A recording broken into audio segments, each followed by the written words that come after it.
Sem Notícias. Oferecimento Hotel Ives Styles. Sua parada certa em São Mateus. Linhares Online. Conectividade e soluções. Olá, você ligado na TV Sim. O Sim Notícias está começando trazendo os assuntos de Linhares e região. Confira em destaque na edição desta quarta-feira. Preso um suspeito de espancar a esposa em Soretama. Jovem é assassinado no bairro Nova Esperança. E ainda, segunda barragem construída embaixo do quartel é inaugurada. Confira também em noite de festas e homenagens pelos 50 anos da Escola Jerônimo Monteiro no bairro Novo Horizonte. Equipes do handebol da Escola Emir de Macedo Gomes, o estadual, são campeãs da fase municipal dos Jogos Escolares do Espírito Santo no handebol. Hoje é dia da coluna Agronegócios com Franco Fiorotti. O Movimento Brasil Livre vai realizar uma rodada de palestras com propostas para o desenvolvimento em saúde, educação e justiça. O coordenador do movimento aqui em Linhares, Caio Martins, é o nosso convidado do último bloco. Veja ainda os destaques do nosso esporte. Esses e outros assuntos agora aqui na tela da TV Sim, seu canal local.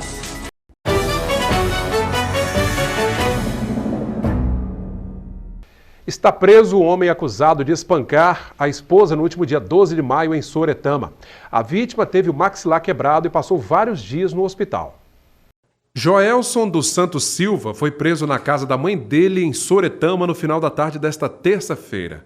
Ele estava foragido desde o último dia 12 de maio, acusado de espancar a companheira Rauliane de Souza Silva, de 25 anos. A mulher teve o maxilar quebrado e passou vários dias no Hospital Silvio Avidos, em Colatina, onde foi submetida a cirurgias. O suspeito negou ter agredido a esposa. Informações, inclusive, da própria vítima davam conta que ele estaria em Soretama, atuando na colheita de café. Só que também informações obtidas por nós indicavam que ele, de fato, após a prática criminosa, não estaria mais atuando na colheita de café e estaria ou na região metropolitana ou em Soretama, onde nós tivemos a confirmação de que ele estaria em Soretama e, de fato, conseguimos encontrá-lo na residência da sua mãe no final da tarde, comprovando que ele não estaria trabalhando, né? Pelo menos na data de ontem.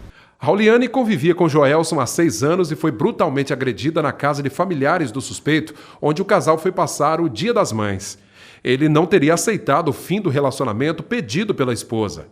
2 filhos pequenos de Rauliane presenciaram a agressão. Segundo o delegado de Polícia Civil, ele pode ser indiciado por vários crimes. Foi cumprida ontem a prisão temporária, o prazo de 30 dias. Inicialmente nós vislumbramos a prática do delito de homicídio tentado qualificado pela qualificadora do feminicídio, que é quando há manifesta inequívoca prática criminosa em razão da violência de gênero. Nós também estamos apurando a subtração do telefone celular da vítima. Ela narra que após a prática criminosa o investigado teria subtraído. Nós vamos averiguar isso. E ao longo desses 30 dias nós ouviremos outras testemunhas, interrogaremos o próprio investigado e ao final concluiremos o procedimento. Outros depoimentos serão tomados pela polícia para a conclusão do inquérito em no máximo 30 dias. Há relatos de que Joelson tenha feito ameaças a parentes de Rauliane. A gente teve informação na sexta também de que o investigado teria ido até o Hospital Silvio Avidos para tentar ter acesso à vítima, né? E aí o próprio Silvio Avidos, ciente da gravidade da situação, acabou impedindo esse acesso. Nos foi noticiado, nós mantivemos contato com profissionais do nosocômio e eles nos disseram que de fato a vítima, o investigado esteve lá para ter contato com a vítima. Estamos mantendo contato também constante com familiares da vítima e eles têm nos narrado esse temor, o temor de que a liberdade do investigado poderia levar a algo mais grave em face da vítima. Que bom que, diante das informações, inclusive agradecemos o Disque Denúncia, o 181 foi importante, nós recebemos informações do 181 e, diante das informações, conseguimos realizar diligências e tivemos êxito ontem na prisão, no cumprimento do mandado de prisão temporária. Após prestar depoimento na Delegacia Regional de Linhares, Joelson foi encaminhado para a Penitenciária Regional do município. Uma agressão brutal, né? A gente espera que justiça seja feita. Um jovem, ainda não identificado, foi morto a tiros na madrugada desta quarta-feira na Alameda Pequena, no bairro Nova Esperança. Passava das 2 horas da manhã quando moradores ouviram disparos de armas de fogo. A vítima foi morta com 2 tiros. O rapaz não portava documentos e foi encaminhado para o Serviço Médico Legal de Linhares, onde deverá ser reconhecido por familiares. Este foi o 5º homicídio do mês de maio e o de número 26 do ano no município. A polícia tentou conversar com moradores, mas ninguém quis comentar mais este homicídio. Dezenas de pais, professores, alunos e convidados celebraram 50 anos da Escola Jerônimo Monteiro no bairro Novo Horizonte. A noite passada foi de muitas homenagens a ex-professores e diretores que fizeram parte da Escola de Ensino Fundamental. As comemorações tiveram início na segunda-feira com o culto. No próximo sábado, a escola prepara um passeio ciclístico a partir de 8 horas da manhã. Já na segunda-feira que vem, dia 27 de maio, a Câmara Municipal faz uma sessão solene para celebrar o Jubileu de Ouro da tradicional escola Jerônimo Monteiro. Quarta-feira é dia da coluna Agronegócios, com dicas do campo, com Franco Fiorotti.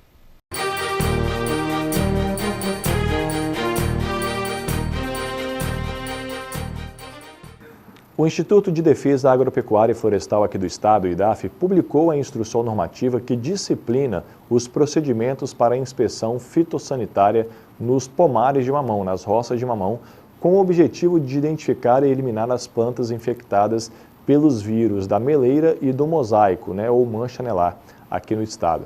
A regulamentação ela é essencial para que o Instituto desempenhe um trabalho mais eficaz no combate a essas doenças que atingem os pomares de mamão. Além disso, trata-se também de uma demanda do próprio setor produtivo, uma vez que a prática sistêmica de eliminação das plantas infectadas, ela contribui muito para minimizar os prejuízos dessas doenças. Para fazer o cadastro, os produtores devem acessar o site do IDAF, que é o idaf.es.gov.br, e clicar lá no menu Área Vegetal e Agrotóxicos, e esse prazo para o cadastramento da lavoura de mamão é de 30 dias após o plantio. No caso de lavouras já existentes, esse prazo é de até 90 dias após a data de publicação da instrução normativa, ou seja, até o dia 25 de julho de 2019. Além do cadastro, também passa a ser obrigatório comunicar ao IDAF a alteração de titularidade, assim como o cancelamento da atividade do mamão. O cancelamento está condicionado à prévia eliminação e desvitalização de todas as plantas, evitando que haja as lavouras abandonadas sujeitas a infestações. O proprietário, arrendatário, possuidor ou detentor das lavouras que não realizar o cadastro estará sujeito a multa, cujo valor pode variar conforme a área. Então está aí uma normativa nova do IDAF para a cultura do mamão, possibilitando assim que haja uma eficiência maior nessa questão do combate às doenças, principalmente a meleira e ao mosaico, que afetam significativamente aí a nossa produção de mamão aqui do estado. Obrigado, Franco, pela participação. Até quarta-feira que vem. A gente vê como fica o tempo nesta quinta em toda a região.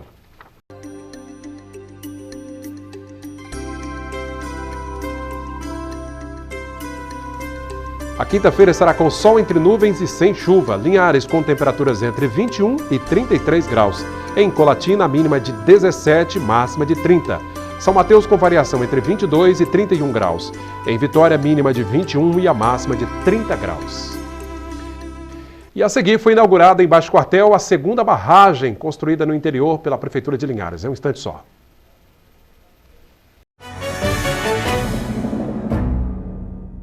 Atletas do handebol masculino e feminino da Escola Emir de Macedo Gomes, o estadual, conquistaram uma dobradinha inédita na disputa da fase municipal dos Jogos Escolares do Espírito Santo.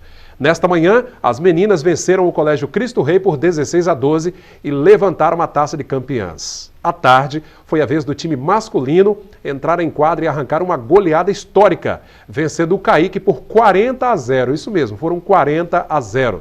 Com a conquista, a equipe do estadual ganhou o direito de representar o município na fase regional dos Jogos, que vai ser realizada entre os dias 10 e 16 de junho, também no ginásio de esportes do bairro Shell. A Prefeitura de Linhares inaugurou a segunda barragem para atender a produtores rurais e moradores da região de Baixo Quartel. Segundo agricultores, a elevação do nível da água do córrego que abastece a comunidade vai garantir água mesmo em tempos de estiagem. Os agricultores que sofriam com a escassez de água devido à falta de chuva agora têm o que comemorar. Foi inaugurada a segunda barragem em Rio Quartel e agora os agricultores terão uma reserva de água para os períodos de seca. A finalização da obra animou muito os produtores da região, pois a barragem beneficia também aos que usam poços artesianos para irrigação. Do que eu mexo é café, né? Aí, quando eu irrigava com água do rio, sempre faltava. Aí eu tive que cavar poço artesiano. Tem muita gente que fala que não precisa de barragem, porque tem poço artesiano, mas eu falo, eu não dependo só do poço artesiano, eu dependo de um lençol freático abastecido, né? Então a minha preocupação era essa, de a gente conseguir fazer uma barragem para poder manter o lençol, porque se a gente só tirar, um dia vai faltar, né? Como faltou no rio, um dia pode faltar no lençol. Não é toda vez que a gente tem água que Deus manda, não. Então a gente tem que guardar aquela que Ele deu já mais com o tempo, né? Então é justamente que a barragem vai ser, o benefício vai ser para isso aí. Uma vez que nós passamos por uma crise hídrica muito grande há tempos atrás e ver hoje essa obra aqui, com esse volume de água e numa construção para atender vários produtores, nós só temos que parabenizar a execução, parabenizar aos produtores que contribuíram e parabenizar também a gestão administrativa pela importância dessa obra para o segmento nosso, principalmente essa região aqui, que é uma grande região de importância na produção agrícola para o município. O secretário municipal de Agricultura explicou como funciona esse sistema de barragens. É uma barragem importante que ela serve para um represamento dessa água, né, que está correndo no rio, então ela consegue armazenar essa água com mecanismos de controle de vazão. Tem um mecanismo que é o monge que controla essa vazão mínima da barragem e também tem o vertedor que controla, né, a vazão máxima para evitar que ela transborde e tenha uma saída lateral. Então com esse represamento e controlando essa vazão através do monge, ele consegue armazenar água para que não falte, o que falte o mínimo possível em momentos de seca, de falta de chuva. Então ela faz essa armazenagem dessa água numa área aproximada, nesse caso de 2,7 hectares é a área alagada. A lâmina de área alagada, né, envolve aí cerca de 8 propriedades rurais diretamente, fora as propriedades indiretas. E tem uma capacidade de armazenar água aqui de cerca de 30 mil metros cúbicos, ou seja, 30 milhões de litros d'água. O prefeito também marcou presença na inauguração. Ele disse que a barragem é a segunda de um total de 8 que a prefeitura pretende entregar. No edital que contempla 8 barragens, nós estamos entregando a segunda. E daqui a gente sai para Desengano. Há poucos dias estivemos também na região de São Rafael, onde assinamos um novo edital para mais 6. E é uma importância muito grande, porque a gente aproveita a chuva que Deus nos dá e fazemos a reservação para que nos momentos de seca os nossos produtores rurais possam utilizar a água para irrigar as suas plantas e até para consumo. Aí, lembrança amarga, né, do período de estiagem que passamos em 2015, 2016, né, os produtores tendo então esse alívio, né? Vamos saber como fechou o dia o mercado do café.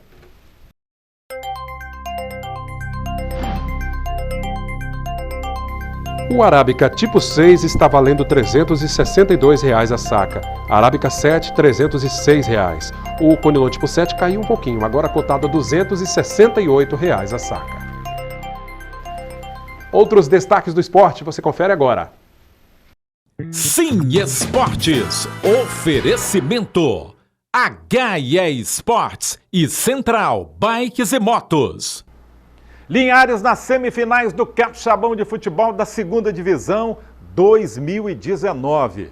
Gente, torcedores de Linhares estão se movimentando para apoiar o jovem time da cidade na segunda partida que vai definir uma vaga para a 1ª Divisão do Campeonato Capixaba de Futebol Profissional do ano que vem. A primeira tentativa é conseguir parceria para que haja um ônibus, pelo menos, disponibilizado de forma gratuita. É claro, assim não fica fácil. Não fica fácil porque está todo mundo trabalhando, né, na prestação de serviços com necessidade de retorno financeiro. Não está fácil não, né, para sustentar o negócio. Então, tentar viabilizar de graça faz parte, mas acima de tudo, tem a alternativa de se divulgar, ver quantas pessoas se disponibilizam para ir até Colatina, pagando do próprio bolso a passagem, um valor mínimo, e aí alugar um ônibus. Tenho certeza que estamos em temporada baixa e uma empresa não vai cobrar caro, né? Aí todo mundo pode ir e apoiar o Linhares. Pedir ao Adalto Meneguzzi, da empresa Linhares, está difícil. A situação não está fácil, Linhares nem parceiros tem. Então, a palavra de ordem é essa, gente. É hora de todo mundo se unir, né? Vamos nos cotizar e alugar esse ônibus aí para prestigiar esse jogo. Linhares, Esporte Colatinense, vamos lembrar, é neste sábado, 15 horas, direto de Colatina. A Sim FM, uma notícia boa para você, Sim FM 106.1 vai transmitir este jogo ao vivo, direto do estádio Justiniano de Melo e Silva, em Colatina. Eu vou estar lá na transmissão. Conto com a audiência de vocês. Ok, Altemar, obrigado pela sua participação. Depois do intervalo eu converso com Caio Martins, o jovem coordenador do Movimento Brasil Livre, que está trazendo uma rodada de palestras que vai acontecer no Centro Cultural Nice Avanza nesta quinta-feira em Linhares. Confira o bate-papo no retorno, depois do intervalo.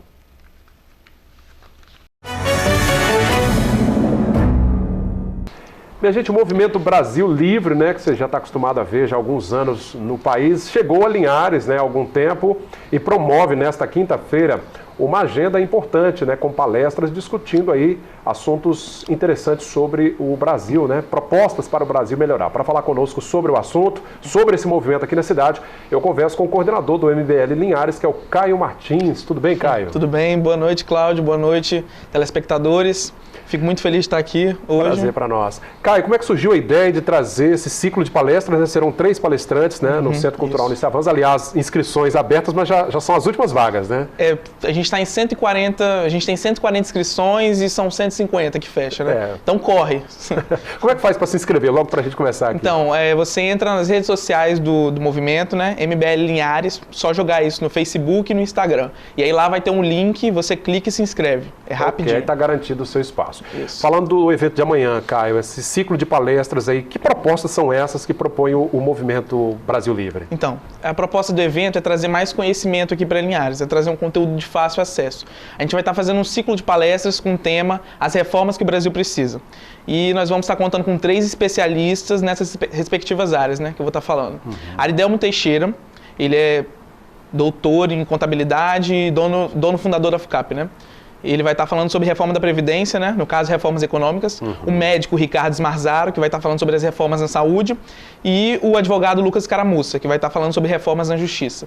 E aí vai ser um ciclo de palestras, né?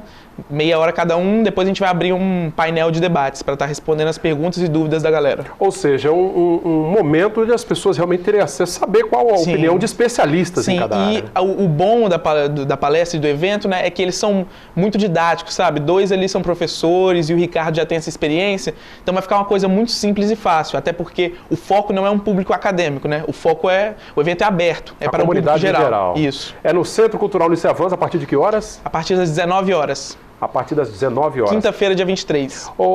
Caio, a gente está acostumado a ver o MBL, o Movimento Brasil Livre, realmente envolvido nos principais movimentos do país já há alguns anos, né? E aqui em Linhares chegando. Como é que está a situação em Linhares, o número de membros ativos, como é que está isso aqui? Então, a gente começou o movimento, né? Há mais ou menos um mês, um mês e meio, a gente fez a reunião de oficialização do movimento, né? Aqui na cidade. Nós estamos contando com mais ou menos 30 membros, 20 membros ativos, né, no movimento. Agora, na prática, o que propõe o MBL? O MBL ele é um movimento que eu poderia estar te descrevendo em uma palavra só, que é informação. O movimento, eu posso estar contextualizando, se você quiser um pouco, o que foi o movimento. Para quem não conhece até aí de casa, né? O movimento surgiu em 2014, né, o contexto, né, era a reeleição da Dilma, e uma coisa muito importante que não tinha sido previsto pela política, né, pelos os políticos do Brasil, que eram os movimentos de rua, né, as manifestações e tal, e a participação ativa do público. E foi ganhando corpo, né? Isso, o MBL surge nesse contexto, que é um contexto de demanda. O povo demandava informação, o povo estava indo para a rua e se envolvendo com a política. Então surgiu o MBL, que é um movimento que, no início, a sua ideia inicial, né, era única e exclusivamente informação. Dar informação. O Caio é jovem, é estudante de 17 anos, né, Caio? 17 anos. 17 anos, está terminando o ensino médio, já falou aqui que vai cursar economia. Economia. Né, já está antenado com as questões econômicas do país, é um jovem bastante engajado. Agora, Caio, a gente vê no MBL muito jovem, mas há pessoas também de um pouco mais de idade, né? Então, o movimento ele nasceu da juventude, né? Os líderes do movimento na época, em 2014, tinham a minha idade, 17, 18 anos. E eram meninos, sabe, com ideias na cabeça e coragem para ir lá e fazer. Mas o movimento, aqui em Linhares nós temos gente de 57 anos, só para você ter uma ideia. Bacana. A gente tem pessoas com 14 anos, então assim, é quem quiser vir, é uma política boa. A gente usa muito o termo errado, né, que é velha política e nova política, né? Nós do MBL, nós entendemos que existe a boa e a má política. Então, assim, juventude ou não, isso é mais do seu pensamento, do seu modo de agir. Agora, apesar de defender tudo isso, e a gente sabe que a política ela é muito importante, só através dela a gente muda a nossa sociedade, o MBL, pelo que você está me dizendo, ele é apartidário, ele não tem ligação nenhuma com o partido, enfim. Então, nós oficializamos o movimento na reunião, né? E na reunião a gente abordou, né, os assuntos, deu uma pincelada no que é o movimento, quais são os objetivos dele para a cidade de Linhares, né, e o MBL em ano eleitoral. Nós somos um movimento totalmente apartidário, nós somos um movimento totalmente financiado com dinheiro privado, sabe, zero de dinheiro público. E o movimento ele não apoia ninguém diretamente. Ou seja, o MBL não vai lançar candidato, não vai apoiar. Então, o movimento surgiu, como eu tinha te falado antes, o movimento surgiu como uma expressão que o Kim usa, que é o líder fundador do nosso movimento, né, que é para mudar, que é para trabalhar a música primeiro para depois trabalhar com os dançarinos, né? Entendi. Então, assim, é uma expressão que a gente vai contextualizando, a gente vê que a gente primeiro trabalha o debate público para depois transformar em força política. Então, assim, o movimento ele não é um movimento para apoiar diretamente pessoas, mas os próprios membros do MBL, como consequência dessa mudança do debate público, se lançaram candidatos, né, para mudar a força política. Mas o movimento não apoia ninguém diretamente. Ele não vai chegar e vai falar, MBL apoia prefeito tal. Entendi. Bom, e como é que o MBL visualiza? Nós temos aí a nossa política local, né? Isso. Nós estamos no ano, aliás, o ano que vem nós teremos eleições e toda essa articulação já começa, o MBL está de olho nisso também. Então, nosso foco não é lançar ninguém, sabe? Ninguém do movimento entrar para a política, né? Como um vereador, prefeito, mas o nosso trabalho, o que a gente quer trazer para Linhares, e esse foi o motivo que a gente criou, a gente fundou o MBL, é a mudança do debate público em âmbito municipal. A gente teve isso nos últimos 5 anos no Brasil, tanto é que a gente vê pessoas, eu sou um exemplo claro, né, que são pessoas de 17, 16 anos e até pessoas mais velhas discutindo sobre política no seu dia a dia, pesquisando mais a fundo os assuntos, e é essa mentalidade que a gente quer concretizar na cidade. A gente quer trazer informação em âmbito municipal, quer mostrar o que eles fazem lá na Câmara, quer mostrar o que o prefeito está fazendo, o que está acontecendo, né, no cenário político e econômico da cidade. Mais ou menos aquilo que você disse, que é em relação à informação, que é o foco. Facilitação de conteúdo. Facilitação de conteúdo. Bacana, importante ver jovens engajados. O Caio, né, como eu disse, tem 17 anos apenas, já está engajado aí nas questões do nosso município. E é preciso que os jovens, né, estejam integrados, porque eles serão daqui a pouco os nossos... É o futuro, né? Os nossos líderes aí, né? Então está todo mundo convidado amanhã, nesta quinta-feira, né, a partir das 19 horas. 19 horas. Centro Cultural Nice Avanza. Na pracinha 22 de agosto. Pois é, inscrições já estão terminando, mas pode entrar nas redes sociais do MBL Linhares e fazer a inscrição. Ô Caio, nós temos visto aí, né, na grande mídia, nas redes sociais, enfim, todo um movimento com relação ao manifesto de domingo, né? Há um manifesto se desenhando, a promessa desse manifesto em prol do governo Jair Bolsonaro. Como o MBL nacional e o MBL aqui também da nossa região acompanha esse desdobramento? Então, houve muita crítica, houve muito rompimento nessa área liberal conservadora no país, né? Por conta de algumas declarações do movimento. E eu vou estar falando aqui que o motivo pelo qual o movimento não apoiou a manifestação, né? Primeiro, a gente vai falar que é falta de organização, né? Começou muito obscuro os motivos, os reais motivos, né, que a gente estaria lá manifestando, proposto por uma área bem petista ao lado contrário, né, assim, do Brasil, que são os bolsonaristas, né? E assim, a gente achou nós como movimento achamos muito mal administrado isso. Sabe por quê? O foco do Brasil hoje a gente tem 3 principais grandes reformas para serem aprovadas, né? E apoiadas por nós, é claro. A gente não pode ficar perdendo tempo e ficar fazendo essa quebra entre nós. Nós temos o Congresso, né? E como o pessoal da ala Bolsonaro, né, criticou muito essa parte do Centrão, que queria bater nessa área, até por conta de uma carta que o presidente soltou. E assim, o nosso papel quanto movimento é articular isso bem, é movimentar isso bem. No nosso entender, né, na nossa visão, essa manifestação só tem a piorar isso, porque a gente está criticando isso, o pessoal do Bolsonaro, a ala mais direitista, né, está criticando e metendo pau nesse lado, né, da política, que é o Centrão, que concentra a maioria dos deputados, né? E assim, a maioria do Congresso, né? E assim, o nosso papel como movimento, nós vamos mandar agora 150 militantes do movimento para estarem lá em Brasília, lá no Congresso, na frente, dialogando e conversando e articulando com os deputados do Centrão. Direto nos parlamentares. Direto nos parlamentares, nos deputados e senadores. Então, assim, esse é o nosso papel como movimento. Nós não apoiamos, basicamente, a manifestação por conta disso. Pautas obscuras de início, para a gente falar o seguinte, né? Não tinha um movimento certo, quebra republicana, né? Assim, não tinha, tinham alguns motivos, né, que feriam a República, né? Então a gente é contra isso. Um certo ar de desordem. Isso, tinha uma desordem mal organizada, foi bem mal organizado e feria um pouco os princípios democráticos que o movimento defende. Por isso fomos contra. Bacana, né? É importante ouvir a opinião do movimento, que está aí então convidando a você, cidadão linharense, a participar desse ciclo de palestras, discutindo propostas, né, de melhoria da nossa saúde. Segurança também? Saúde, justiça e economia. E economia. Vai ser nesta quinta-feira, no Centro Cultural Nice Avanza, a partir das 19 horas. Eu quero agradecer aqui ao Caio Martins, que é o coordenador do Movimento Brasil Livre, aqui em Linhares. A juventude engajada nas questões sociais, é isso que a gente precisa, né? A juventude realmente está antenada e não servir de massa de manobra, né? Isso. Eu agradeço a presença. E eu posso fazer só mais um convite? À vontade. Eu quero convidar você que quer fazer parte da mudança de Linhares. Eu quero convidar você para estar conhecendo o movimento, não pelo que você ouviu falar, mas pelo que a gente tem para Linhares. E você só vai saber o que o movimento tem realmente para Linhares conhecendo de verdade. Nós vamos trazer informação para o povo linharense. Nós vamos mudar esse jeito de fazer política aqui na cidade. Nós vamos concretizar esse sentimento que a população demonstrou nas últimas eleições de 2018, com toda essa mudança, com todo esse voto ideológico, né, essa coisa pela política, esse interesse, nós vamos concretizar isso aqui em Linhares, aqui no município. Eu convido você a estar junto conosco. Bacana. Então tá todo mundo convidado. Nesta quinta-feira, 19 horas, Centro Cultural Nice Avanza. Caio Martins, coordenador do Movimento Brasil Livre. Muito obrigado pela presença. Obrigado a você pelo convite, Cláudio. Tá joia. Continue conosco. A você que nos acompanha pelo canal 16.1, obrigado pela sua companhia. Para quem é assinante Sky, nos assista pelo 316.1. Nas redes sociais, você nos acompanha pelo facebook.com/Rede Sim Linhares. Esse bate-papo com o Caio, todo o nosso conteúdo, você também pode rever no nosso canal no YouTube. O telefone da redação, anote aí mais uma vez, 3373-2000, TV Sim Linhares, seu canal local.